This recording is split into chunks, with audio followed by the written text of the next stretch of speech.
Hello, কেমন আছেন সবাই? অবশেষে পিএইচডি সার্চে 3 তারকায় মেসি আবারও ফিরছে বার্সেলোনা, সেগুলো নিয়ে বিস্তারিত ভিডিও। তাহলে চলেন শুরু করা যাক। PSD back to back champion league থেকে বাদ পড়ায় এমনই ঘটে যাচ্ছে। মেসি বার্সেলোনা ফেরার গুঞ্জনটি হতে পারে সত্য।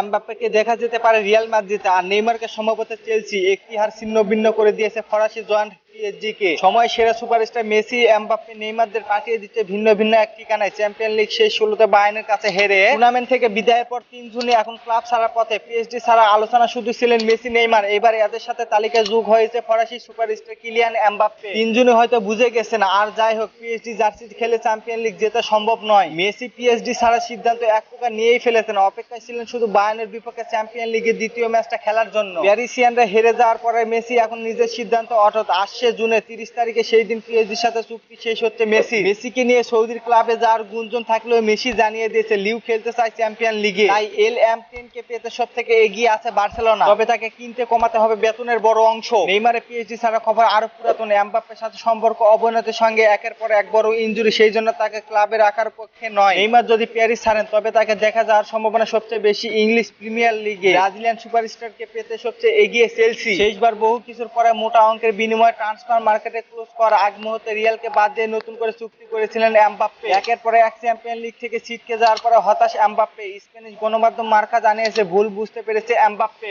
আবারও রিয়ালের কাছে প্রস্তাব করেছেন। এইবার আগের চেয়ে কম সুযোগ সুবিধা দিলেও আপত্তি নেই তার। এখন শুধু রিয়ালে মন গলার অপেক্ষা। আজকে তাহলে এই পর্যন্ত। এমন নতুন নতুন আপডেট পেতে অবশ্যই একটু করে like, comment, share and subscribe করতে ভুলবেন না। আর পরবর্তী ভিডিওর জন্য অবশ্যই কমেন্ট করে জানিয়ে দিন আমাদের। আর আপনারা চাইলে আমাদের হোয়াটসঅ্যাপ গ্রুপে অ্যাড হতে পারেন। ডিসক্রিপশন বক্সে লিংক আছে। আর ফেসবুক অথবা টিকটক থেকে দেখে থাকলে অবশ্যই একটু করে ফলো করে দিবেন। সবাই ভালো থাকবেন। আল্লাহ হাফেজ।